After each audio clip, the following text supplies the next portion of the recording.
this module, we're going to provide a broad overview of social media. The topics we'll cover are the purpose and power of social media, how to choose the right platform, and identifying and defining your social vision. Part 1, the purpose and power of social media.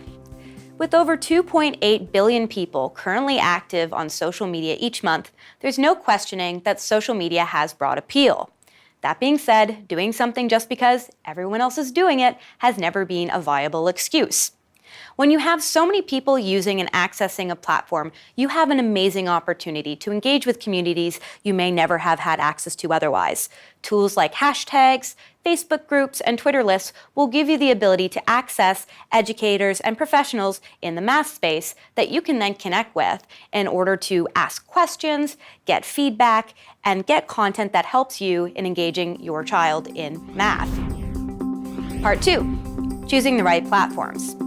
The 3 largest social media platforms are Facebook, Twitter, and Instagram, with Facebook being far and away the industry leader with close to 2 billion active monthly users. Depending on what your interests and goals are, each platform has its own unique benefits and utilities. Instagram, for example, is a photo sharing platform. This is a space where you can upload images and use hashtags in order to help people find content. For instance, if you type in #cats, you will find cats. Instagram is a really great resource for accessing infographics, doodles, diagrams, elements that can help you to visually express and explain math concepts to your child. Twitter, by far, my own personal favorite platform. And it's also the one that we've seen the most success with for Math Connects. Twitter is fantastic for taking really big concepts and narrowing them down into small bite-sized portions called tweets. A tweet has a limited number of characters that you can use. In this case, it's 280 characters presently. When you reach out to math educators or professionals on Twitter, you have the ability to talk to them directly, which I think is really cool. You can make contacts, join conversations, reply to folks, and find communities through Twitter lists and hashtags.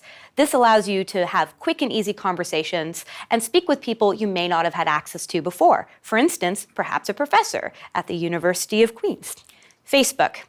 As I mentioned earlier, this is by far the largest social media platform. It is the industry leader, and if you didn't know, Facebook actually owns Instagram. Facebook is a really fantastic resource, whether you're using a personal profile or creating a page in order to connect with groups, specifically Facebook groups, or other professional pages to find information and resources. Facebook is great for people posting videos, articles, and other assets that can help define math problems, share information, and spread the word on math news and math content that can be fun and exciting to share with your kid, with your friends, or with your family. There's just a lot of really good stuff there on Facebook.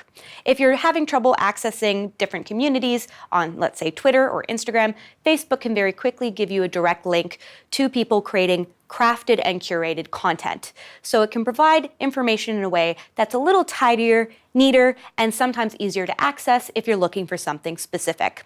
You can also access and connect with universities, other math programs, and math professionals on Facebook. Part 3, identifying and defining your social vision. This can be a bit of a tricky one, but it's so important in making sure that when you access the platforms that we discussed earlier, or when you're reaching out to find content and to share content, that you're doing it for the right reason and with the right intentions set.